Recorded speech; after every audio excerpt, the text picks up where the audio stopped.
Shalom saudara, selamat pagi buat semuanya. Hari ini saudara akan menerima firman Tuhan. Kedatangan Tuhan melalui firman-Nya bagi hidup saudara. Dan firman itu akan diwujudkan dalam hidup saudara apabila saudara mau menyambut firman itu. Saya mengajak sebelum saya melanjutkan firman Tuhan, apa yang saya sudah sampaikan minggu lalu, saya mengajak kita untuk kita berdoa lebih dahulu. Mari kita berdoa kepada Tuhan. Bapa, terima kasih karena Engkau sendiri adalah firman yang hidup, yang nyata, pribadi daripada firman itu sendiri. Dan Engkaulah yang mengungkapkannya buat kami, bahwa firman itu bisa menjadi diri kami, bisa menjadi manusia. Firman itu membutuhkan pribadi manusia untuk mewujudkan dirinya di bumi ini. Kami siap saat ini untuk menyambut firman-Mu Tuhan. Terima kasih karena Engkau mau berfirman, mau melepaskan firman-Mu untuk hidup kami. Dan di dalam firman itu ada kehidupan. Dalam firman itu ada pribadi-Mu. Dalam firman itu ada otoritas dan kuasa-Mu sendiri. Firman sama dengan Engkau sendiri Tuhan. Dan firman itu adalah Engkau sendiri, Allah sendiri. Saat ini kami membuka, kami memohon supaya kami membuka hati kami. Kami memohon pekerjaan Roh-Mu yang kudus untuk menuntun kami. Sehingga bukan hanya kami memahami firman-Mu, bahkan lebih daripada itu, kami dibawa menuju kepada hikmat untuk mewujudkannya. Kami siap saat ini bagi Engkau Tuhan. Kami ada bagi Engkau Tuhan. Berfirmanlah buat kami. Kami siap untuk mendengarkannya. Demi nama Tuhan kami Yesus Kristus. Amin. Hari ini saya akan tunjukkan kepada saudara sampai beberapa minggu-minggu yang akan datang. Apabila Allah telah menaruh firman-Nya pada perkataannya pada mulut saudara. Saya katakan apabila Allah telah menaruh firman-Nya pada mulut saudara, maka saudara merupakan pribadi di dunia ini yang akan mengubah dunia ini. Saya ulangi sekali lagi, apabila Allah menaruh firman-Nya, perkataannya pada mulut saudara, maka apa saja yang saudara perkatakan kepada dunia ini, dunia akan berubah. Saya mengajak kita mengambil satu contoh firman Tuhan di dalam Yesaya pasal yang ke-6. Yesaya pasal yang ke-6. Kita akan bahas terus sampai tuntas ayat ini. Karena di dalamnya tidak boleh ada misteri. Karena Allah menunjukkan bahwa apa yang Dia mau kerjakan di bangsa-bangsa itu ada di dalam pasal ini. Dalam tahun matinya Raja Uzia, aku melihat Tuhan duduk di atas tahta yang tinggi dan menjulang, dan ujung jubahnya memenuhi bait suci. Para serafim berdiri di sebelah atasnya, masing-masing mempunyai 6 sayap. 2 sayap dipakai untuk menutupi muka mereka, 2 sayap dipakai untuk menutupi kaki mereka, dan 2 sayap dipakai untuk melayang-layang. Dan mereka berseru seorang kepada seorang, katanya, Kudus, kudus, kuduslah Tuhan semesta alam. Seluruh bumi penuh kemuliaannya. Maka bergoyanglah alas ambang pintu, disebabkan suara orang yang berseru itu. Dan rumah itu pun penuhlah dengan asap. Lalu kataku, celakalah aku binasa sebab aku ini seorang yang najis bibir. Dan aku tinggal di tengah-tengah bangsa yang najis bibir. Namun mataku telah melihat sang raja, yakni Tuhan semesta alam. Tapi seorang daripada serafim itu terbang, mendapatkan aku. Di tangannya ada bara yang diambilnya dengan sepit dari atas mezbah. Ia menyentuhkannya kepada mulutku, serta berkata, Lihat, ini telah menyentuh bibirmu, maka kesalahanmu telah dihapus, dan dosamu telah diampuni. Lalu aku mendengar suara Tuhan berkata, Siapakah yang akan kutus, dan siapakah yang mau pergi untuk aku? Maka sautku, ini aku, utuslah aku. Kemudian firman-Nya, Pergilah, dan katakanlah kepada bangsa ini, dengarlah sungguh-sungguh, tetapi mengerti jangan. Lihatlah sungguh-sungguh, tetapi menanggap jangan.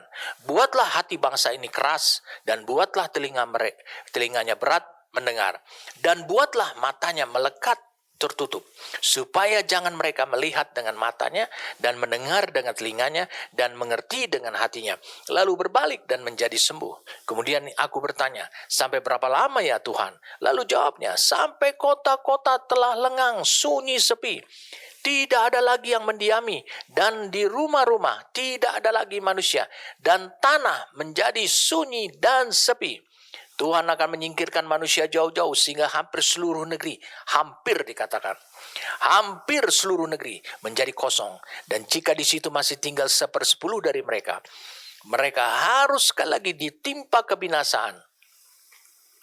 Namun keadaannya akan seperti pohon beringin, dikatakan, dan pohon jawi-jawi. Kemudian dikatakan lagi, yang tunggulnya tinggal berdiri pada waktu ditebang. Dan dari tunggul itulah akan keluar tunas yang kudus. Ada banyak orang tidak mengerti bahwa apa yang mau Allah lakukan tidak sesuai dengan cara berpikir kita. Tidak sesuai dengan harapan kita. Ini terjadi pada masanya Yesaya. Ini terjadi ketika ditulis pada pasal 6. Saudara bisa lihat, di pasal 6, Yesaya baru menyadari bahwa bangsa yang dia layani itu najis bibir. Bahwa dirinya juga najis bibir. Dia baru menyadari. Inilah merupakan kendala dalam kehidupan kita. Kadangkala kita tidak bisa menyadari dosa apapun di dalam diri kita yang tersembunyi, mungkin oleh karena itu secara perlahan-lahan telah terjadi perubahan dalam diri kita, sehingga kita tidak bisa mengetahui bahwa itu adalah satu pergeseran dari hidup benar menjadi hidup yang tidak benar.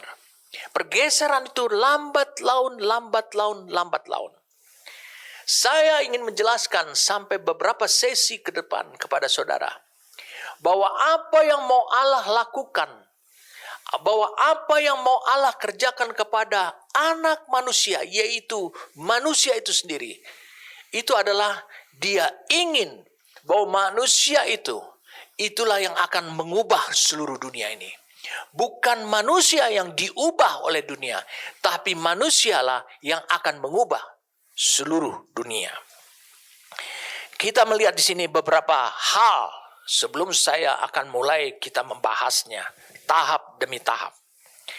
Yang pertama kita lihat bahwa tanpa Yesaya mengalami perjumpaan dan melihat Tuhan, tanpa itu, dia tidak akan pernah menyadari dosa apa yang menjadi kendala sehingga perkataannya tidak bisa mengubah bangsa Israel atau umat Israel. Saudara bisa lihat dia sudah menjadi nabi dari pasal 1 sampai pasal 5, itu ditulis oleh Alkitab. Dia sudah melakukan, tetapi bangsa itu tetap didapati oleh Allah najis bibir. Bangsa itu belum berubah. Tentu saudara yang sudah melayani Tuhan tidak menginginkan masuk pada kondisi seperti ini. Saudara berupaya dengan setulus hati, dengan sekuat hati, dengan sepenuh kemampuan saudara melakukan pelayanan yang terbaik buat Tuhan. Tetapi hasilnya tidak ada. Bangsa itu tetap adalah bangsa yang, umat yang saudara layani adalah tetap adalah merupakan umat yang najis di hadapan Tuhan. Saya melihat di sini hal yang berikutnya. Saudara bisa lihat di sini hal yang berikutnya. Ketika Yesaya telah mengalami pemulihan, dosanya diampuni, maka Yesaya diutus oleh Tuhan. Kemudian Allah menaruh firman-Nya pada mulutnya. Saudara bisa lihat itu di ayat 9. Kemudian firman-Nya, pergilah dan katakanlah kepada bangsa ini. Dikatakan katakanlah kepada bangsa ini. Dia bilang, berarti Allah telah menaruh firman-Nya. Firman yang berkuasa. Firman yang adalah pribadi sang pencipta itu. Kepada mulut daripada Yesaya. Dikatakan pergilah. Katakanlah kepada bangsa ini, dengarlah sungguh-sungguh. Boleh mendengar sungguh-sungguh. Ya, tetap mendengar. Kalau bahasa Inggrisnya dikatakan keep on hearing. Tetap mendengar, tetapi mengerti jangan. Bagaimana firman Tuhan dilepaskan dari mulut Yesaya, yaitu adalah firman yang Allah sendiri letakkan pada mulutnya. Tapi dampaknya adalah membuat orang tidak mengerti. Membuat orang tidak bisa menanggap. Dan bahkan bukan itu, membuat hati bangsa itu menjadi keras, membuat telinga yang mendengarnya itu makin berat, dan membuat mata yang mendengarnya itu makin melekat tertutup. Apa tujuan dari firman itu? Saudara bisa lihat di ayat yang ke-10. Dikatakan supaya mereka jangan bertobat. Saya ulangi sekali lagi, supaya mereka jangan bertobat dan menjadi sembuh atau pulih dari keadaannya.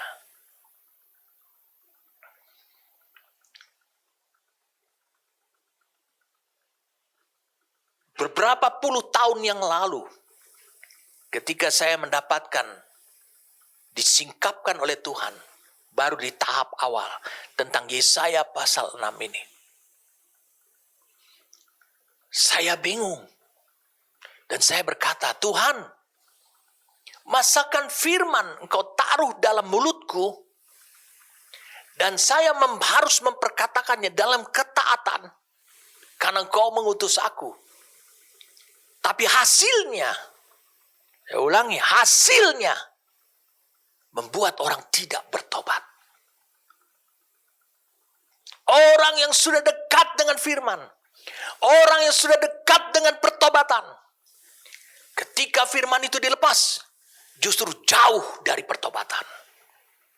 Justru jauh dari pemulihan. Keadaan orang itu makin buruk. Oh, tentu saudara akan berkata, ini firman pasti bukan datang dari Tuhan. Tapi lihat, ayat 9 ini dengan tegas mengatakan, pergilah, ya aku utus engkau. Dan katakanlah kepada bangsa ini sebagai berikut. Berarti firman diletakkan pada mulut Yesaya. Beberapa sesi-sesi sebelumnya, saya katakan, ketika Allah menaruh firman-Nya, perkataannya kepada mulut saudara, karena dia ingat ikat janjinya kepada bapa leluhurmu, maka engkau, menurut Yesaya 59 ayat 21, tolong ditayangkan. Dia ingat ikat janjinya kepada bapa leluhur, maka dia letakkan firman-Nya ke dalam mulutmu. Maka saudara bisa baca di ayat, di pasal yang ke-60, mulai dari ayat 1. Maka engkau akan menjadi terang, dan engkau akan menjadi poros aktivitas Allah bagi dunia ini. Sehingga dunia mengalami perubahan. Tapi Yesaya pasal 6 ini kebalikannya. Ketika Allah menaruh perkataannya pada mulut Yesaya, maka mereka yang sudah dekat dengan firman Tuhan, bukan berada dalam firman, tapi sudah dekat dengan firman, justru jauh, makin jauh setelah firman itu dilepaskan kepada pertobatan. Suatu hari Tuhan menjelaskan kepada saya apa maksud seperti ini. Tuhan menjelaskan seperti ini. Apabila engkau kuutus, pergi untuk aku, untuk tujuanku, untuk kehendakku, untuk rencanaku, maka aku akan membuat engkau berhasil. Dan salah satu kunci faktor keberhasilan adalah ketaatan mutlakmu untuk melakukan sesuai dengan instruksi dari aku, Tuhanmu. Itu yang Tuhan jelaskan pada saya. Kalau aku menaruh firman ke dalam mulutmu, dan kau tahu firman itu tidak akan membuat orang bertobat, justru orang menjadi hatinya keras, tentu akan ada pergumulan dalam dirimu. Akan ada pertentangan batin, karena pikiranmu tentu menolak. Ini gak wajar. Ini gak akan bisa berhasil. Tetapi yang aku tuntut dari hidupmu, ketaatanmu atas apa yang aku, katanya, Tuhanmu instruksikan kepadamu.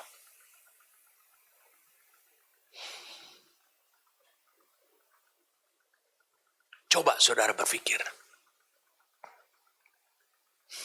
Maukah saudara pergi, diutus oleh Tuhan dari gerejamu untuk membuka pelayanan, tapi hasil daripada pelayanan itu adalah dalam ketaatanmu kepada Tuhanmu yang mengutus engkau melalui gerejamu, maka pelayananmu akan justru makin surut, makin berkurang orangnya. Lihat di sini. Siapa yang puas atas firman yang ditaruh pada mulutnya Yesaya? Siapa yang puas? Hanya Allah.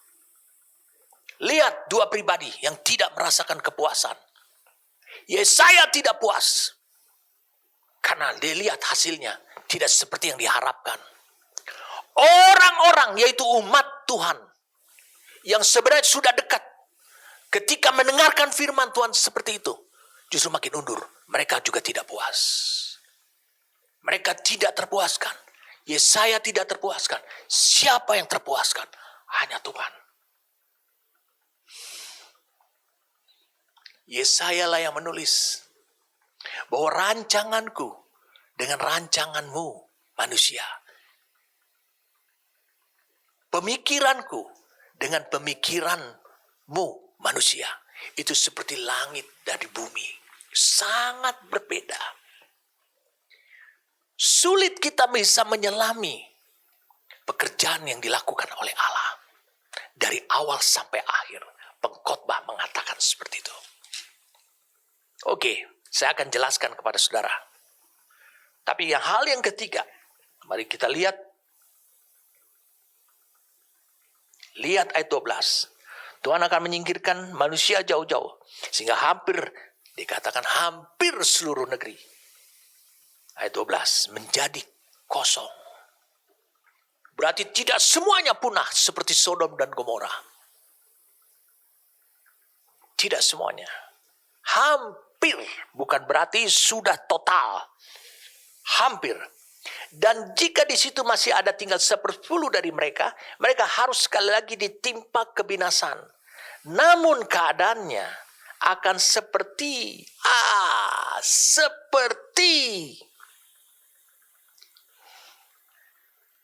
pohon beringin. Kalau dalam bahasa Inggrisnya adalah terebin. Terebin ini adalah pohon tarbantin. Ataupun pohon jawi-jawi, atau disebut adalah pohon kayu oak. Itu pohon kayu yang terbaik, yang bisa hidup di 4 musim dalam berbagai keadaan. Yang tunggulnya tinggal berdiri pada waktu ditebang. Saya ulangi, yang tunggulnya masih ada pokoknya, batangnya sisa pada waktu ditebang. Siapa yang menebang ini? Allah melalui apa? Firman pada mulut Yesaya. Tapi lihat, dan dari tunggul itulah dikatakan akan keluar tunas, akan tumbuh tunas yang kudus.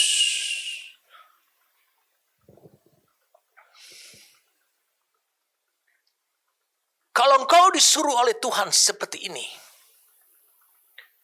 bukan berarti tanpa pengharapan. Bukan berarti semuanya ludes. Tidak. Selama engkau bekerja mentaati Tuhanmu, selalu ada pengharapan. Mungkin pengharapan yang seawalnya pada dirimu itu terlalu berbeda, tetapi Tuhan selalu memberikan pengharapan. Sekecil apapun yang menurutmu, tetapi itu adalah pengharapan yang Tuhan taruh. Dan dia akan mulai melakukan. Dia katakan dalam bahasa Inggrisnya, so the holy seed shall be its stump. Jadi benih yang kudus yang masih sisa. Karena kalau pohon kayu hanya ditebang, tidak dicabut sampai akar-akarnya, maka tetap ada benih kudus. Dan dia akan segera tumbuh. Seperti yang Tuhan harapkan, dia akan menjadi pohon yang disebut di sini pohon tarbantin. Kalau engkau baca Yesaya pasal ke-61. Dikatakan di ayat 3-nya, untuk mengaruniakan kepada mereka perhiasan kepala ganti abu, minyak untuk pesta ganti kain kabung, nyanyian puji-pujian ganti semangat yang pudar, supaya orang, disebut di sini kata beberapa kali ganti. Itu seperti ditebang. Supaya orang menyebutkan mereka pohon tarbantin kebenaran, tanaman Tuhan, untuk memperlihatkan keagungannya atau kemuliaannya. Wah, luar biasa, saudara. Ini hal-hal yang perlu saudara pahami yang ditulis dalam Yesaya pasal 6. Tetapi ada hal yang betul-betul cukup lama buat saya untuk bisa memahami dengan benar, dengan tepat. Mengapa di ayat 1 ditulis seperti ini? Dalam tahun matinya Raja Uzia, aku melihat Tuhan duduk di atas tahta yang tinggi. Kenapa seorang raja harus mati lebih dulu, baru Allah melakukan pemulihan sehingga mengembalikan umatnya kepada rencananya. Saya ingin membekali saudara dulu karena kita akan dengan kecepatan tinggi, sesi demi sesi, untuk supaya saudara mendapatkan ini bukan hanya pewahyuan, tapi pengertian dan hikmat untuk diwujudkan dalam hidup saudara. Yesaya dia bisa melihat Tuhan duduk di tahta, tidak tanggung-tanggung. Saya mengajak kita untuk bisa membuka Matius pasal yang ke-5. Matius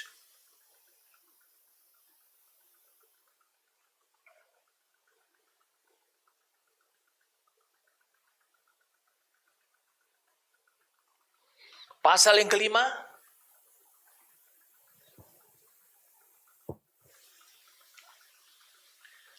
ayat 8. Berbahagialah orang yang suci hatinya, karena mereka akan melihat Allah. Dikatakan ini, blessed are the pure in heart. Pure itu arti murni hatinya.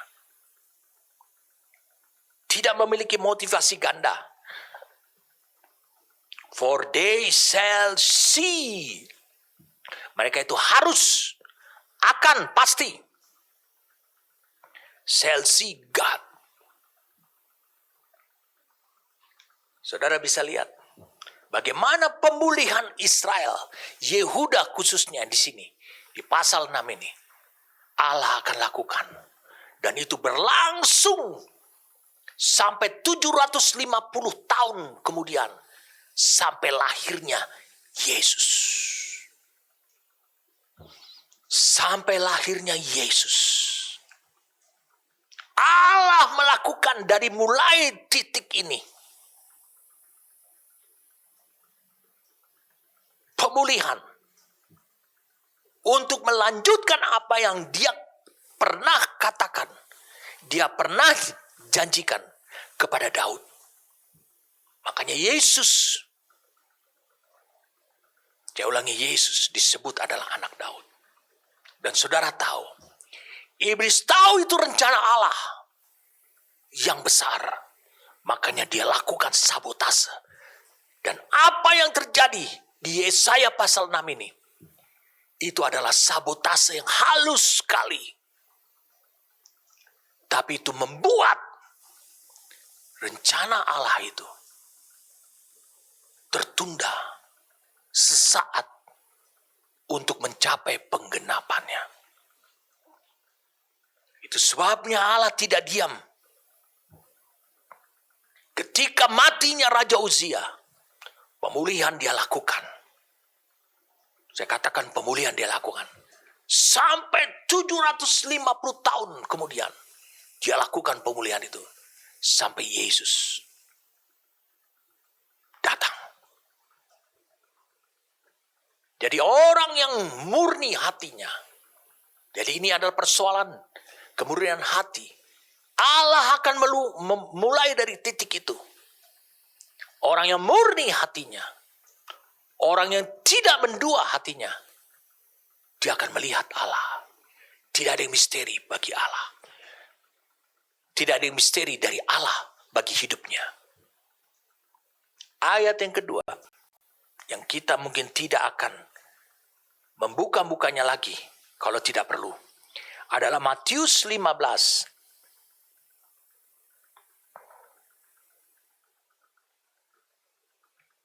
Matius 15.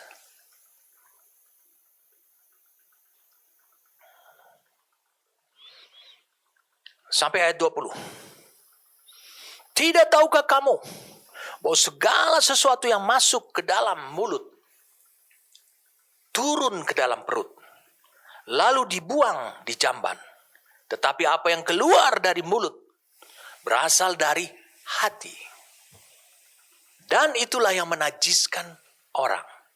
Karena dari hati timbul segala pikiran jahat, pembunuhan, perzinahan, percabulan, pencurian, sumpah palsu, dan hujat. Itulah yang menajiskan orang. Tetapi makan dengan tangan yang tidak dibasuh tidak menajiskan orang.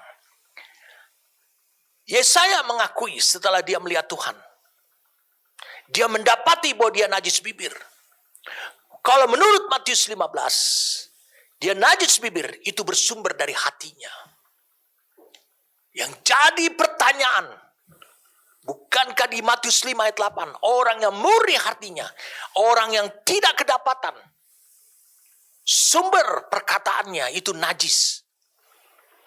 Yaitu hatinya murni, baru dia bisa melihat Allah. Tapi mengapa Allah izinkan Yesaya bisa melihat Allah? Karena Allah bersikeras untuk melakukan pemulihan. Karena umatnya tidak mampu lagi untuk bisa melihat pekerjaan musuh yang mensabotase rencana agungnya Allah tentang kelahiran Kristus. Mulai daripada Daud. Dia melihat umat Tuhan mengalami kemerosotan demi kemerosotan. Saudara bisa lihat di sini. Apa yang dikatakan di ayat 5 oleh Yesaya betul Sesuai dengan Matius 5 ayat 8 dan Matius 15 ayat 17 sampai 20. Dia bilang, celakalah aku binasa, aku harus mati. Sebab aku ini seorang najis bibir. Menurut Matius 15 adalah karena hatinya. Dan Matius 5 menjelaskan, siapa yang murni hatinya, tidak mendua hati, dia akan bisa melihat Allah seutuhnya. Bukankah Yesaya bisa melihat Allah? Belum. Dia belum bisa melihat rencana Allah. Saudara masih tahu tadi ayat yang saya pernah baca buat saudara yang kita baca tadi? Ketika Allah menaruh firman-Nya, ini yang harus kamu perkatakan. Harus kau lepaskan kepada bangsaku, umatku. Kemudian di ayat 11-nya dia bertanya, sampai berapa lama ya Tuhan? Ini dia tunjukkan keberatan hatinya. Perbedaan dia dengan rencana Allah.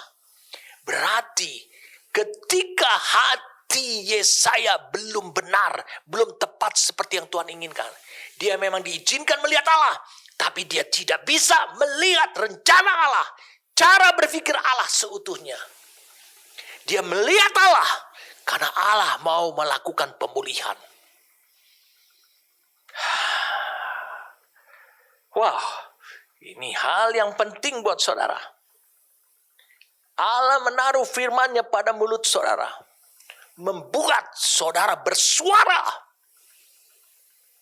seperti, sama, bukan seperti, sama, seperti Sang Pencipta.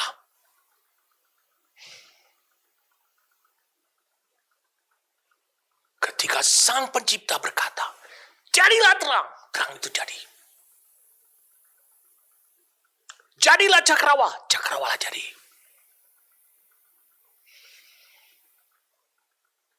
Bayangkan hidup saudara seperti itu. Mari kita mulai. Misteri demi misteri, ini yang Allah janjikan buat hidup saudara. Yang hidup di bawah surga yang terbuka. Misteri demi misteri. Tidak lagi menjadi misteri.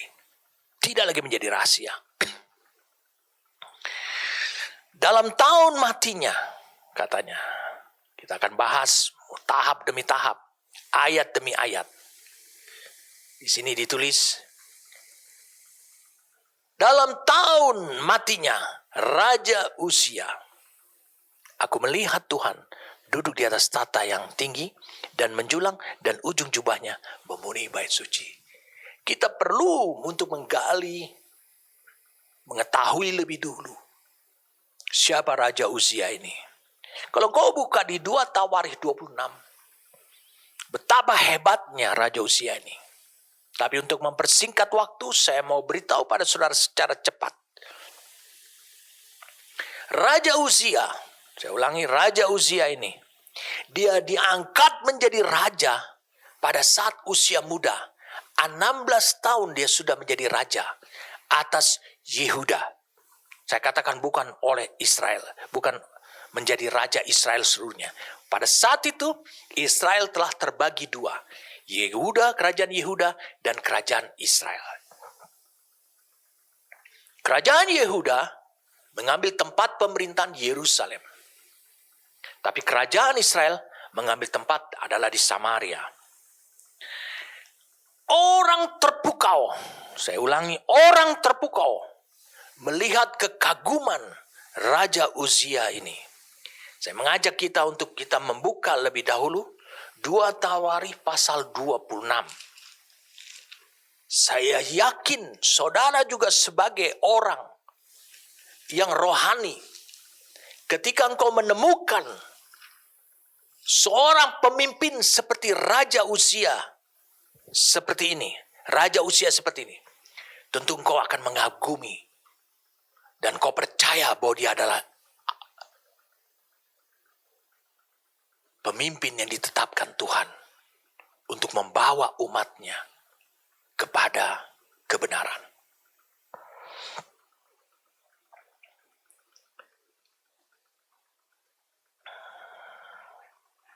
Ayat 1. 2 Tawarikh 26. Segenap bangsa Yehuda mengambil Uzia yang masih berumur 16 tahun dan menobatkan dia menjadi raja menggantikan ayahnya Amazia.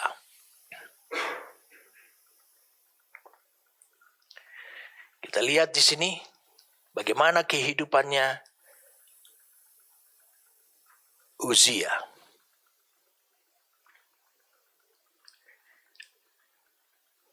Ayat 3. Uzia berumur 16 tahun pada waktu ia menjadi raja, dan 52 tahun lamanya ia memerintah di Yerusalem. Nama ibunya adalah Yekonia dari Yerusalem. Lihat, ia melakukan apa yang benar di mata Tuhan, tepat seperti yang dilakukan Amazia ayahnya.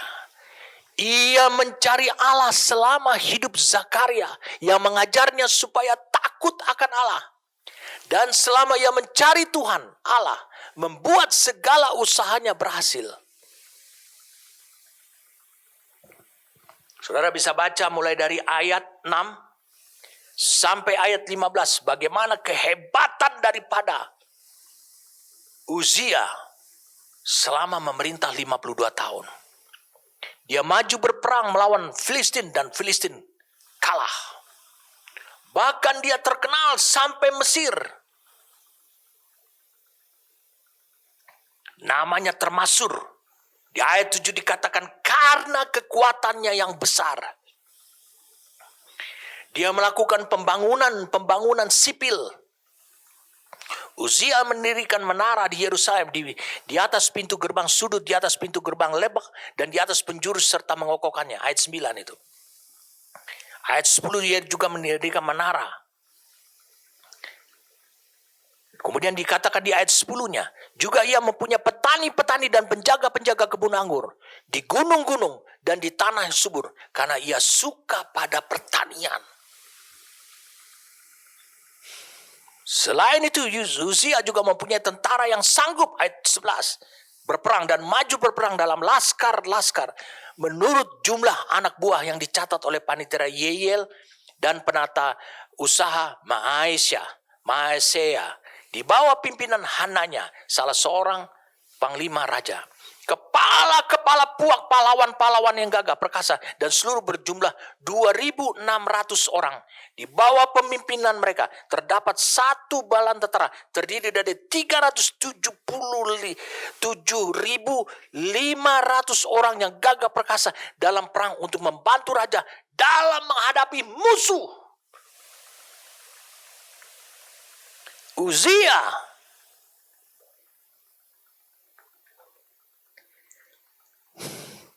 Uzia dikatakan memperlengkapi semua tentara itu dengan perisai, tombak, ketopong baju, zirah, busur, dan batu umban. Ia membuat juga di Yerusalem alat-alat perang, ciptaan seorang ahli yang dapat menembakkan anak panah dan batu besar, dan ditempatkan di atas menara-menara dan penjuru-penjuru. Nama raja itu termasyhur sampai ke negeri-negeri yang jauh, karena ia ditolong dengan ajaib. Siapa yang menolong dia dengan sehingga ia menjadi kuat? Siapa yang menolong dia? Baca kembali lagi ayat yang kelima. Ia mencari Allah selama hidup Zakaria yang mengajarnya supaya takut akan Allah. Dan selama ia mencari Tuhan, Allah membuat segala usahanya berhasil. Tentu saudara mau hidup di bawah kepemimpinan seorang seperti Raja Uzia ini. Ini yang luar biasa dari Raja Uzia. Apa artinya dalam tahun matinya Raja Uzia? Yesaya pasal 6 ayat 1. Artinya berakhirnya Raja yang agung, Raja yang rohani di dunia ini yang sangat agung, yang menjadi pemujaan umat Tuhan. Orang banyak terpukau melihat keagungan Raja Uzia yang memerintah Yehuda selama 52 tahun.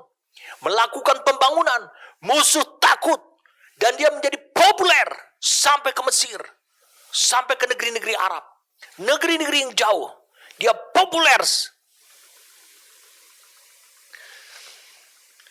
Bangsa Israel bangsa Yehuda khususnya, telah mengalami pergeseran.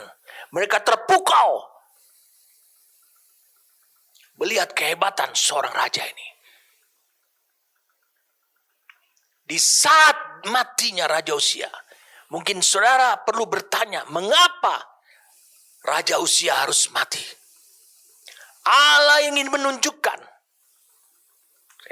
saya katakan Allah ingin menunjukkan ayat yang kelima ini. Selama ia mencari Allah selama hidupnya, Zakaria, selama ia mencari Tuhan, Allah membuat segala usahanya berhasil. Selama dia mengutamakan Tuhan, selama dia memiliki kerinduan terus terhadap Tuhan, selama Tuhan menjadi prioritas utama. Tetapi ketika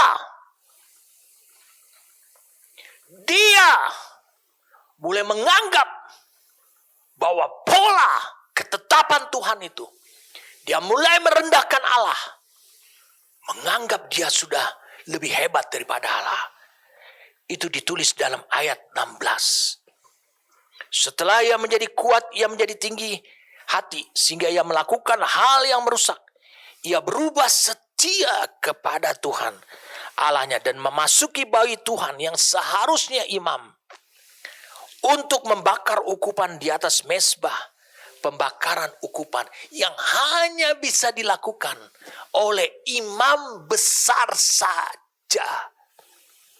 Tapi Imam Azaria, katakan, mengikuti dari belakang bersama-sama 80 imam Tuhan, orang-orang yang tegas, orang-orang yang berani, karena digunakan kata valiant men. Mereka berdiri di depan Raja Uzia dan berkata kepada, hai Uzia. Bukan dikatakan, hai Raja. Ketika seorang raja yang diagungkan karena dia dipilih oleh Tuhan dan Tuhan menyertai dirinya, ketika dia sudah menjadi tinggi hati, ketika dia sudah mulai akhirnya merendahkan ketetapan Tuhan, bahwa dia merasa dirinya super dibandingkan Tuhan, maka saudara bisa lihat orang-orang spiritual menganggap dia hanya bukan lagi menjadi raja. Allah melakukan tepat seperti yang diserukan oleh Imam Azaria.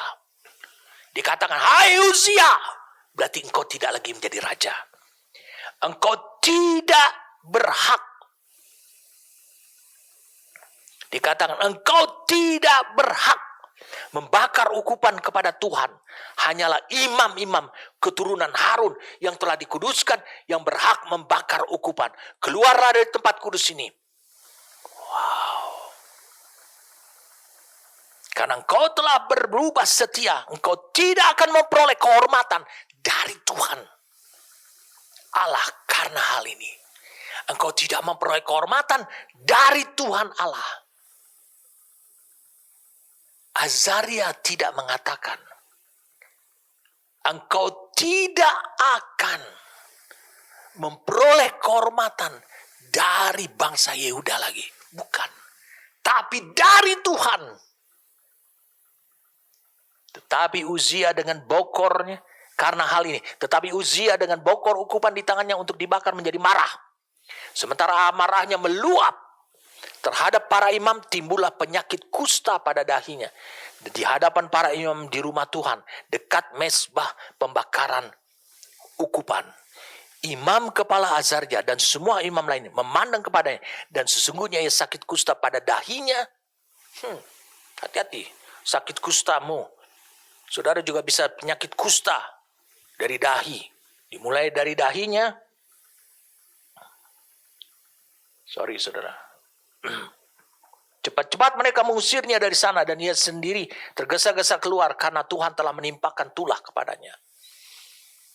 Kusta itu adalah penyakit hukuman Tuhan. Itu adalah penyakit rohani. Dimulai dari dahi. Saudara mengerti dahi? Dahi ini adalah pola berpikirmu, cara berpikirmu, pikiranmu. Itu adalah penyebab penyakit rohanimu. Raja Uzia sakit kusta sampai kepada hari matinya, dan sebagai orang sakit kusta ia tinggal dalam sebuah rumah pengasingan karena ia dikucilkan dari rumah Tuhan. Dan Yotam anaknya mengepali istana raja dan menjalankan pemerintahan atas rakyat negeri itu. Selebihnya dari riwayat Uzia dari awal sampai akhir ditulis oleh Nabi Yesaya bin Amos. Kemudian Uzia mendapat perhentian bersama-sama dengan nenek moyangnya, dan dia dikuburkan di samping nenek moyangnya di ladang dekat pekuburan raja-raja, karena ia berpenyakit kusta, kata orang.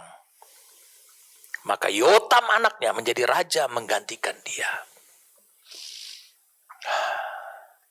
Saudara harus perlu tahu apa yang Allah maui, apa yang Allah kendaki, apa yang merupakan pola Allah, apa yang merupakan ketetapan Allah. Itu justru harus melindungi dirimu. Karena kalau engkau berjalan di luar daripada menentang pola Allah, menentang apa yang merupakan ketetapan Allah, maka engkau tidak terlindung lagi. Jadi saudara bisa lihat, Imam Azaria yang menegur karena mereka adalah orang-orang yang tegas, orang-orang yang memiliki keperkasaan Allah. Menegur itu. Bagaimana dengan Yesaya? Yesaya justru adalah orang yang mengagumi Tuhan. Orang yang juga mengagumi Raja Uzia. Orang Yehuda terpukau melihat keagungan Raja Uzia yang memerintah Yehuda selama 52 tahun dengan hasil-hasil yang nyata. Tapi pada hari akhirnya, kemungkinan besar pada saat 50 tahun pemerintahannya, jadi kira-kira dia 2 tahun menjelang dia sebelum meninggal, dia tidak lagi mengambil posisi sebagai raja. Dia meninggikan diri di kamar tempat pengasingannya dia. Dia juga tidak bertobat. Allah dengan mudah memberikan pernyataan ini kepada Yesaya. Yesaya mau dipakai oleh Tuhan sebagai awal daripada pemulihan apa yang sudah dirusak mulai dari zamannya Raja Daud. Ketika Salomo hidup, Salomo mulai menjauh hatinya dari Tuhan karena dia memiliki banyak istri, sampai 1000 istri. Dia mulai mengizinkan penyembahan-penyembahan yang lain selain daripada kepada Allah. Padahal bait Allah ada berdiri di sana. Alkitab mengatakan demikian. Ini yang luar biasa. Dalam tahun matinya Raja Uzia, aku melihat, Yesaya melihat Tuhan duduk di atas tahta yang tinggi dan menjulang, dan ujung jubahnya memenuhi bait suci. Orang mungkin tidak menyadari satu kalimat, satu kata-kata ini. Aku melihat Tuhan pada saat setelah matinya Raja Uzia. Ketika seorang pemimpin telah menarik dan menggeser perhatiannya bangsa dan umat Tuhan, bergeser dari Tuhan kepada manusianya Tuhan, manusianya Allah, yaitu Raja Uzia. Maka Allah melihat bahwa ini adalah ancaman bahaya bagi terwujudnya rencana agung Allah di bumi ini. Ini bagi terwujudnya Mesias yang akan mulai menggenapi sampai pada akhirnya rencana agung Allah itu di bumi. Mari kita lihat di sini. Kita akan bahas, kita sudah bahas tadi dalam tahun matinya Raja Uzia. Sudah jelas. Karena Raja Uzia, dia mengakibatkan pergeseran satu bangsa, umat Tuhan, dan juga Nabi Yesaya mengakibatkan. Itu sebabnya Allah harus memulainya kembali dengan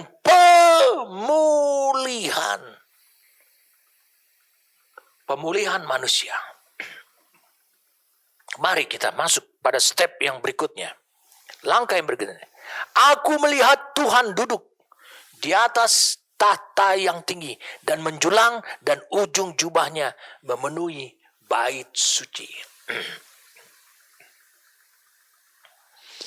Saya ingin menjelaskan kepada saudara, bukan dari Alkitab bahasa Indonesia. Karena di situ tidak terlalu dirinci siapa yang dilihat oleh Yesaya ini.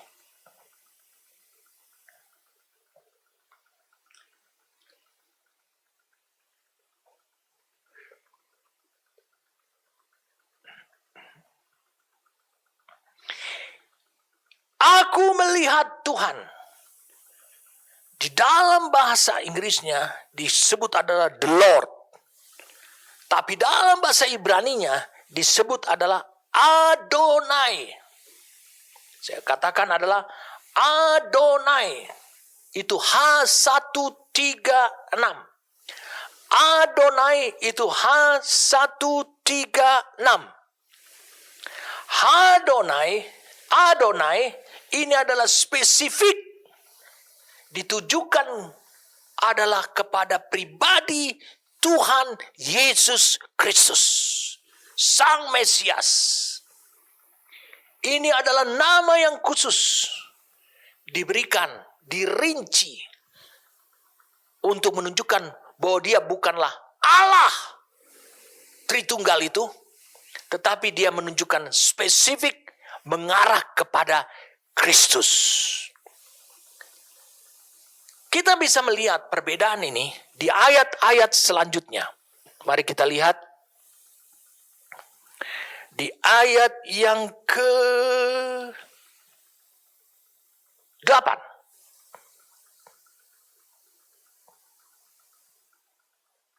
Ayat yang ke-8. Mari kita lihat sama-sama. Ayat yang ke-8. Dikatakan demikian. Lalu aku mendengar suara Tuhan. Tuhan di sini tetap adalah H136, yaitu Adonai.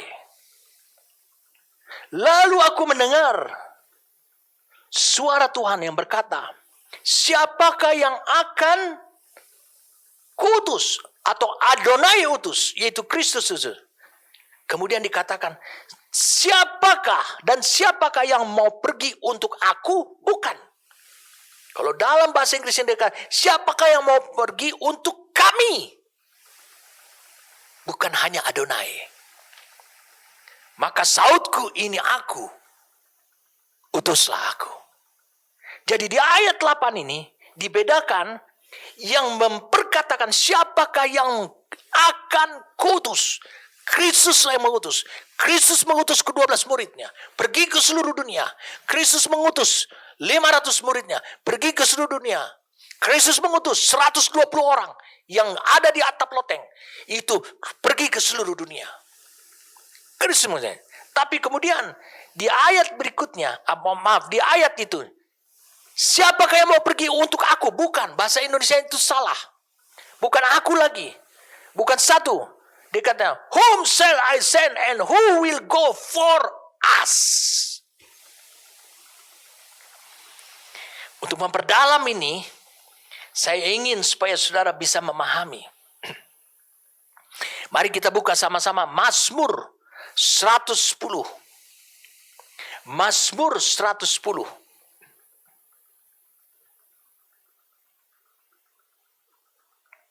ayat 1. Mazmur Daud, demikianlah firman Tuhan kepada Tuanku, duduklah di sebelah kananku, sampai kubuat musuh-musuh menjadi tumpuan kakimu. Dikatakan the Lord said.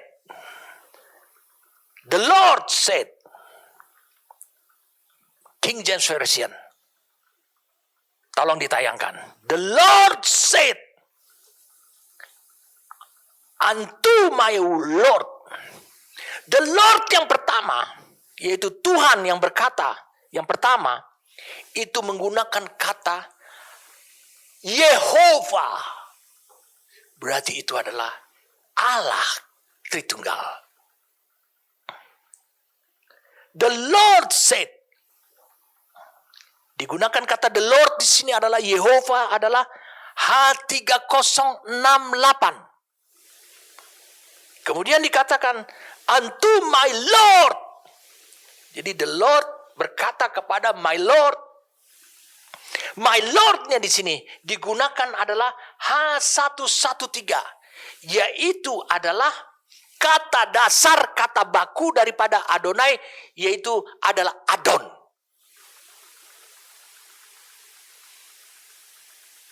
Jadi the Lord, yaitu Yehova, kita ganti adalah Yehova, berkata, said unto my Lord.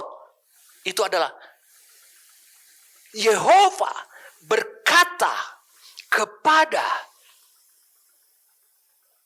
Adonaiku, Adonainya kami, yaitu Kristus.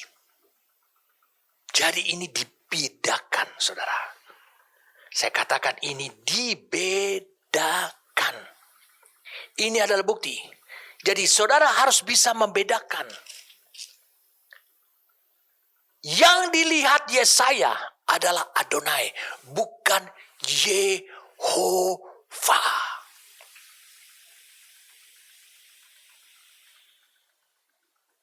Karena kalau Yesaya melihat Yehova, maka Matius 5 ayat 8 itu tidak digenapi. Berbahagialah mereka yang suci hatinya, yang murni hatinya, karena mereka akan melihat Allah. Ini bukan melihat Yehova. Ini melihat Sang Penebus. Ini melihat Sang Juru Selamat yang telah duduk di tahta. Jadi kata-kata aslinya di sini, di Mazmur 110 ayat 1. Yehova berkata kepada Adonku. Itu adalah nama yang khusus, Adon itu Adonai. Nama yang khusus buat Kristus. Jadi Nabi Yesaya itu melihat bahwa Adonai tetap sebagai Raja yang agung dan duduk di tahtanya. Di saat tahta Yehuda kosong. Di saat raja yang diagungkan oleh bangsa Yehuda itu semuanya berakhir. Tuhan tetap memerintah. Kemudian kita akan bahas dengan kata aku melihat. Justru visi ini, penglihatan ini kepada Sang Penebus itu mengubah Yesaya, mengakhiri pengagungannya kepada manusianya Allah yang terlalu berlebih-lebihan daripada kepada Tuhan. Setelah dia melihat Kristus Tuhan di ayat bawahnya selanjutnya, saudara bisa lihat, dia lihat Kristus duduk di takhta yang kekal.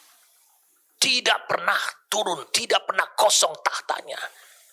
Dia mulai membandingkan. Yesaya memang menjadi lemah setelah melihat bahwa Raja Uzia telah mati.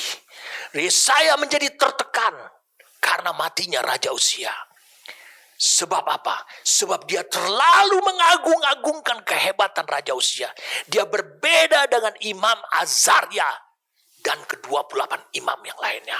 Yang berani risikonya adalah nyawa.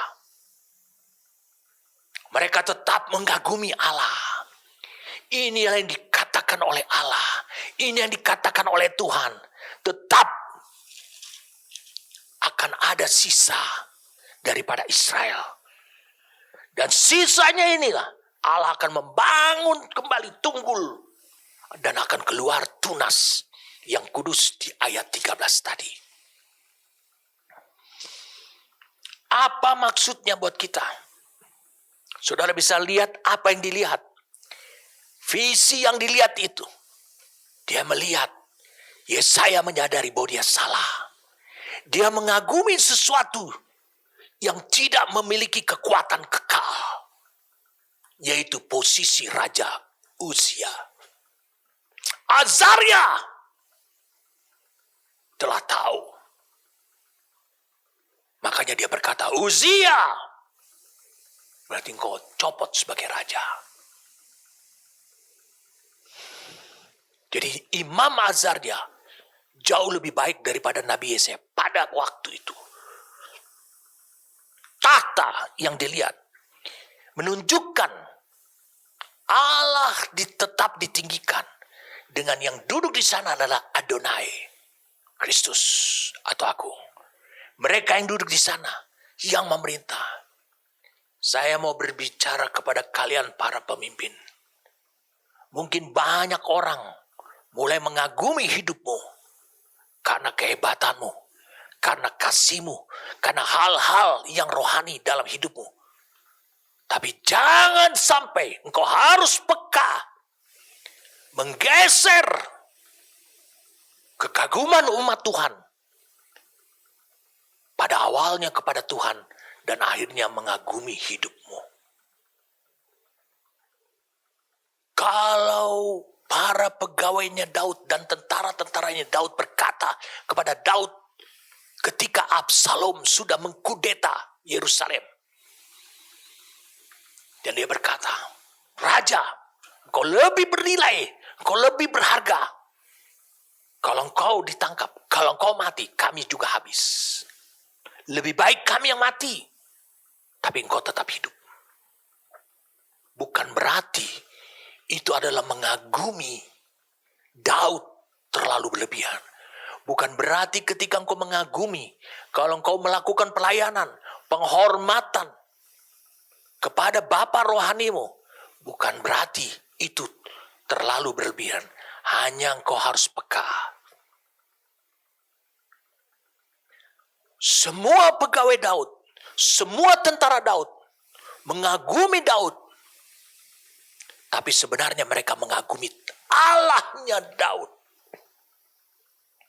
Mengapa? Karena mereka ingin rencana Allah, kehendak Allah itu tetap berhasil.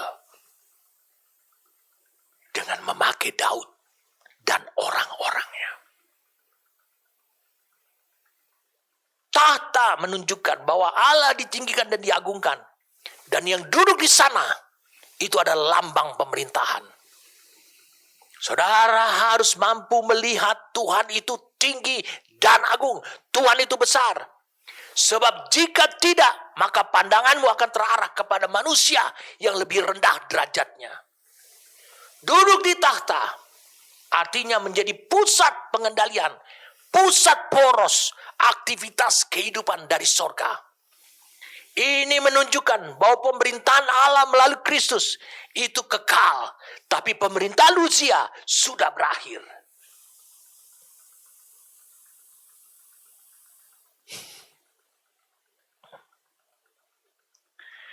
Wah, ini hal yang luar biasa. Saudara harus bisa pahami. Ini yang Allah kehendaki. Saya ingin membagikan kepada saudara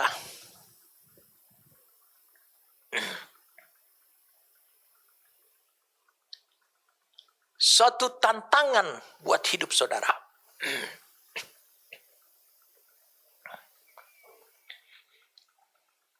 Bisakah engkau melihat Allah melihat rencana Allah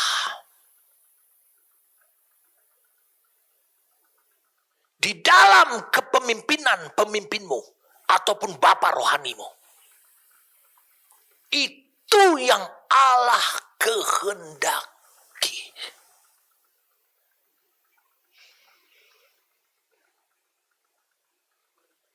Saya katakan itu yang Allah kehendaki.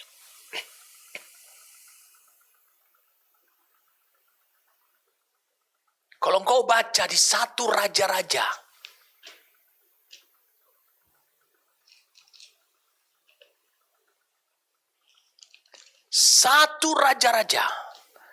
pasal yang ke-19.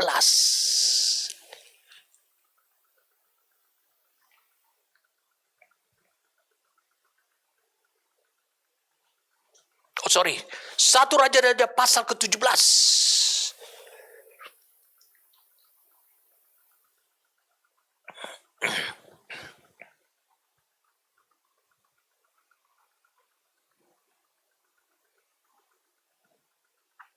Ketika terjadi bencana kekeringan di Israel,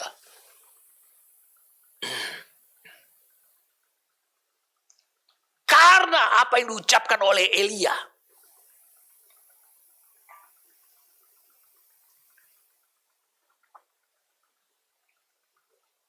Sungai Kerit juga mulai habis airnya. Allah mengutus Elia pergi ke Sarfat, di wilayah Sidon, teritorial musuhnya Allah, tempat Isabel, tempat kerajaannya daripada ayahnya Isabel. Lalu dia diminta untuk berjumpa dengan seorang janda yang sedang mengumpulkan kayu api. Lalu kemudian Elia mulai berkata, berikan aku air minum. Ya, dia berikan air minum. Lalu kemudian dia katakan lagi, berikan kepada aku sepotong roti. Perempuan itu mulai berkata yang lain.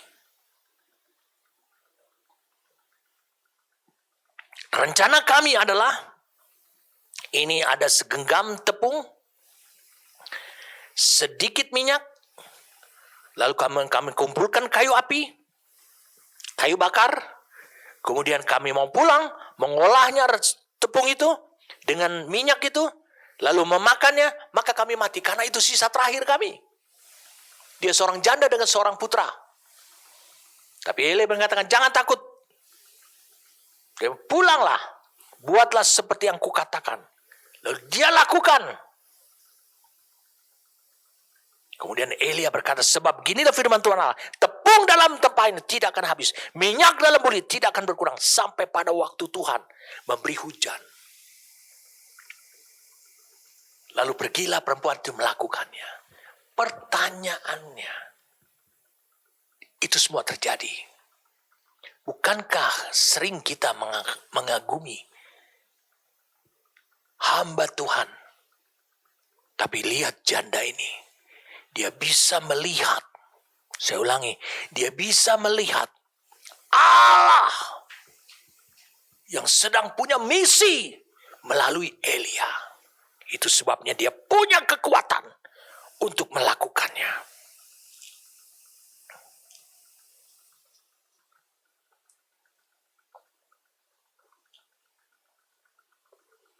Maka ketika sesudah itu anak dari perempuan itu, pemilik rumah itu jatuh sakit. Sakitnya sangat keras. Sampai tidak ada nafas lagi. Lalu mati. Kata perempuan itu kepada Elia. Di ayat 18-nya sekarang. Tadi ayat 17. Apakah maksudmu datang kemari, ya abdi Allah? Singgahkan kau kepadaku untuk mengingatkan kesalahanku dan untuk menyebabkan anakku mati. Kata Elia, berikanlah anak itu kepada. Elia mengambilnya dari pangkuannya dan membawanya naik ke kamarnya di atas. Dan membaringkan anak itu di tempat tidurnya. Sesudah itu ia berseru kepada Tuhan. Katanya, ya Tuhan Allahku, apakah engkau menimpakan kemalang di atas janda ini dan juga menerima aku sebagai penumpang dengan membunuh anaknya itu. Lalu kemudian apa? Anak itu menjadi hidup. Yang mengujurkan badannya di atas anak itu 3 kali dan berseru kepada Tuhan, ya Tuhan Allahku, pulangkanlah kiranya nyawa anak ini ke dalam tubuhnya. Tuhan mendengarkan permintaan Eli itu dan nyawa anak itu pun pulang kembali ke dalam tubuhnya sehingga ia hidup kembali. Lihat ayat 24. Mereka si janda ini mendengarkan seruannya kepada Allah. Sehingga dia tidak perlu mengabdi kepada manusia terlalu tinggi. Mengagumi Elia terlalu tinggi. Kemudian ayat 24-nya dikatakan, kemudian kata perempuan itu kepada Elia, sekarang aku tahu bahwa engkau abdi Allah. Bahwa Allah yang hidup di dalam dirimu. Dan firman Tuhan yang kau ucapkan itu adalah benar. Allah menginginkan, saya ulangi sekali lagi, engkau yang hidup dalam rumah. Saya katakan engkau yang hidup dalam rumah. Engkau tidak boleh mengagumi pemimpinmu, bapa rohanimu, seperti engkau takut kepada setan. Apa saja yang dikendakinya, bukan. Tapi bisakah engkau melihat Allah di dalam hidup pemimpinmu itu. Dan ketika pemimpinmu mengatakan itu, apa saja engkau taati. Karena apa yang ada, siapa yang ada di dalam pemimpinmu yang mengatakan perintah itu.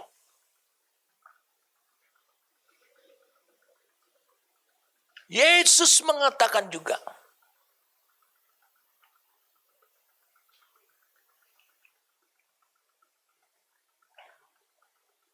di dalam Yohanes pasal yang ke-10, Yesus mengatakan juga,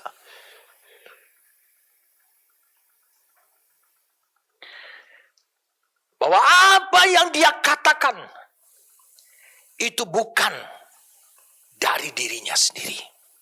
Apa yang dikatakan bukan datang dari sini. Tetapi Bapa yang di dalam aku, itu yang memerintahkan aku untuk mengatakannya itu. Makanya di Yohanes pasal yang ke-14. Saya ulangi, di Yohanes pasal yang 14. Ketika Filipus mengatakan, tunjukkanlah Bapa itu, tunjukkanlah Allah itu kepada kami. Itu sudah cukup bagi kami. Kata Yesus kepadanya, ayat yang ke-9-nya dia katakan, barang siapa telah melihat aku, ia telah melihat Bapa. Bapa di mana? Di dalam aku. Bagaimana engkau berkata, tunjukkanlah Bapa itu kepada kami. Dikatakan, tidak percayakah engkau bahwa aku di dalam Bapa dan Bapa di dalam aku? Ayat 10. Apa yang aku katakan kepadamu, tidak aku katakan dari diriku sendiri. Tetapi Bapa yang diam di dalam aku, dialah yang melakukan pekerjaannya. Suatu ketika Papa Jonathan, dia ngomong kepada anak-anak rohani, kepada kami juga. Dia berkata demikian. Dia bilang, Johnny, Teddy, saya ingin memiliki ini.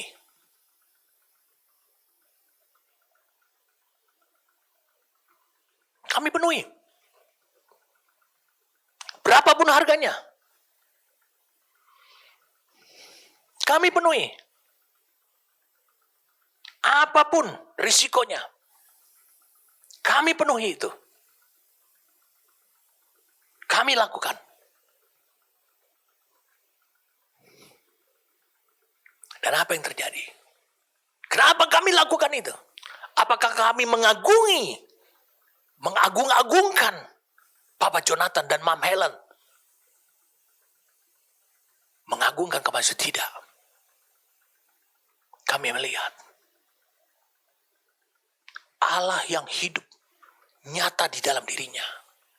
Dan Allah sedang mengetes kami dengan permohonan-permohonan yang seperti kelampaknya lahiriah. yang dibutuhkan oleh manusia, yang kadang-kala kami melihatnya tidak ada hubungannya. Saya ulang, tidak ada hubungannya dengan hal-hal yang rohani. Kenapa kami taati? Saya sudah dibukakan oleh Tuhan. Jauh sebelum hal itu saya lakukan adalah Yesaya pasal 6. Saya melihat Allah yang saya taati. Amin. Ini penting buat saudara. Allah yang saya taati, yang diam di dalam diri Papa Jonathan, itu sedang menguji saya kepada hal-hal yang bertentangan dengan cara berpikir saya selama ini. Tentu orang-orang rohani akan minta sesuatu yang kelihatannya rohani. Mungkin persiapan sebelum dia melayani. Saya perlu untuk melakukan persiapannya. Memberikan kepada dia hotel yang terbaik. Mobil yang terbaik untuk mengantar jemput. Tempat yang terbaik. Tapi sekarang bukan. Dia meminta sesuatu yang kelihatannya dibutuhkan adalah secara manusiawi. Bukankah kadangkala pikiranmu sama seperti janda di Sarfat itu?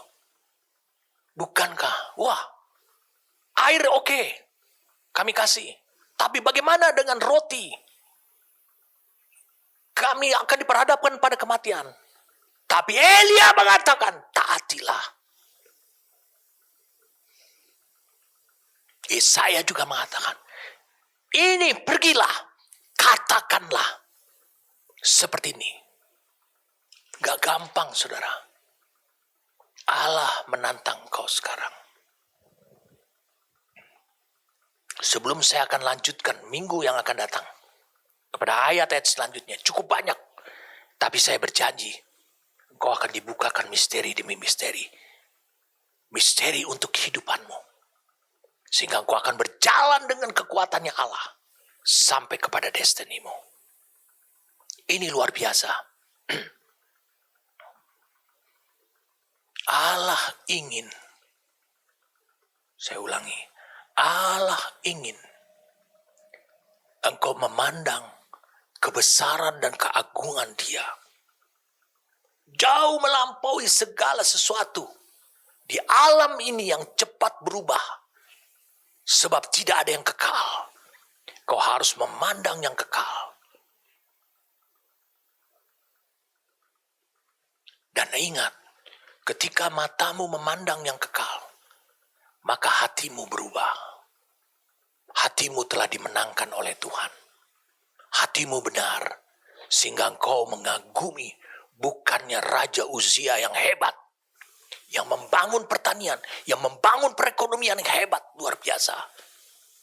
Tapi engkau mengagumi Allah yang tetap duduk di atas tahta, menjadi pusat segala-galanya, pusat pemerintahan, pusat otoritas, pusat kekuasaan, menjadi sumber kasih karunia bagi mereka yang menghampiri tahtanya. Amin. Terima kasih untuk anugerah yang kau berikan kepada kami, Tuhan. Kau menjagai kami dengan firman yang baru saja kami dengar. Agar kami tidak mengalami pergeseran yang mengakibatkan hal yang fatal dalam hidup pribadi kami. Saudara-saudara, apa yang kau dengar hari ini, Tuhan ingin saudara benar-benar bisa mengetahui dan melihat segala pergeseran-pergeseran yang kecil dalam hidupmu, yang menggeser pandanganmu selama ini dalam mengikut Dia, mulai menjauhi, bergeser, menjauh dari pandanganmu kepada Allah. Hari ini, firman ini akan memulihkan keadaanmu, mengembalikan keadaanmu. Allah akan membuat apa yang kau harapkan, apa yang kau impikan, itu berakhir oleh karena kekuatan Dia dan kuasanya Dia. Demi semata-mata supaya pandanganmu kembali lagi kepada dirinya. Bapa, terima kasih karena Engkau menyatakannya jelas kepada kami. Dan hari ini juga urapilah mata mereka yang mau dipulihkan. Urapilah sehingga mata mereka bisa, urapi dengan minyak sehingga mata mereka bisa melihat Engkau dengan jelas. Saudara tahu apa yang saya maksudkan ini? Mengurapi mata saudara sehingga Engkau bisa melihat dengan jelas. Itu memulihkan hatimu. Hatimu tidak lagi mendua. Terlalu banyak engkau bisa menemukan orang-orang yang bisa memuaskan kebutuhanmu. Tapi kesempatan, peluang, penghormatan, kehormatan untuk engkau menjawab, untuk engkau mengetahui saja kebutuhan Tuhan, itu tidak banyak orang. Tetapi selama engkau meninggalkan, mengakhiri ya, tidak terlalu penting kebutuhanku, tapi kebutuhannya yang terpenting, maka kau akan melihat Tuhan secara jelas. Langkah hidupmu akan berjalan dengan pasti karena engkau melihat dengan mata yang jelas kebesaran Tuhanmu. Duduk Adonai, duduk di atas tahta yang kekal. Bapa, terima kasih. Impartasikanlah firman ini yang menjagai hidup mereka, yang menjagai hidup saudara-saudara. Impartasikanlah ini melalui pekerjaan Roh-Mu. Terima kasih Tuhan. Kami bersyukur padamu demi nama Tuhan kami Yesus Kristus.